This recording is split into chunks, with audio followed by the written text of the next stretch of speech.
Continuing our coverage of the Israeli-Hamas war, let's bring in Brookings Institution Senior Fellow and Director of Research in Foreign Policy, Michael O'Hanlon. And also there are reports here, Michael, that Hamas is rejecting these calls from Israel to evacuate citizens and not letting people leave. This is the playbook. Can you just describe what we're seeing and give us some historical context of whether we've seen anything like it before? Well, on that last point, and greetings, on that last point, I don't think there have been too many cases in history where it was ever deemed even remotely realistic to ask an entire population to move out of the way of a pending assault. When I think back, for example, to the U.S. operations during the surge in Iraq, when we went into Ramadi and Fallujah and so forth, I don't recall that we did that, certainly not at a citywide level. There was no place for people to go. And, in this case, there really isn't either. And as you point out, Hamas is going to impede this one way or another, even if Hamas doesn't physically shoot people as they might try to move south.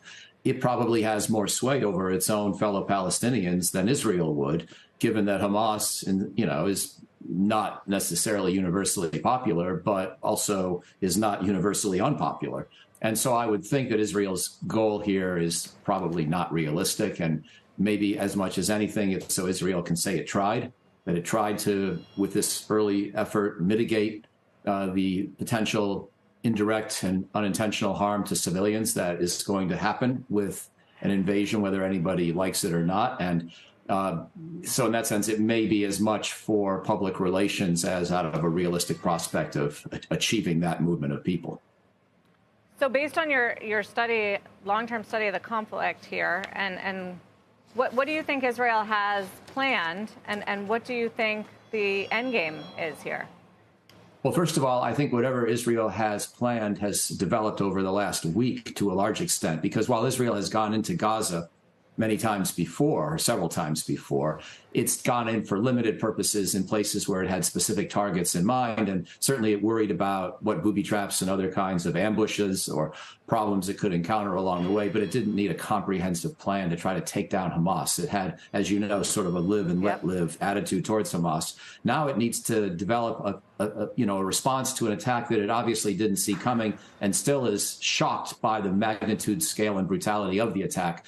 And what that means is that I don't think the military plans previously existed for what Israel is now going to attempt. And therefore, I think there'll be an element of improvisation along the way. And they'll have to see what kind of costs they suffer to their own troops, as well as the kind of costs that result to the Palestinian innocent civilian population in determining just how far to push this effort. Because what they want to do, clearly, as Prime Minister Netanyahu said the other day, is basically take down Hamas comprehensively and really do an intelligence-oriented operation that begins by hitting targets they know about, but tries to develop more information along the way. With each additional place they find, each additional prisoner they take, they're going to try to extract more information and do a relatively systematic effort to demilitarize much, if not most, of Gaza. That's, I think, their intention going in. But again, it's not really a plan that they've developed in detail before, as best I can tell.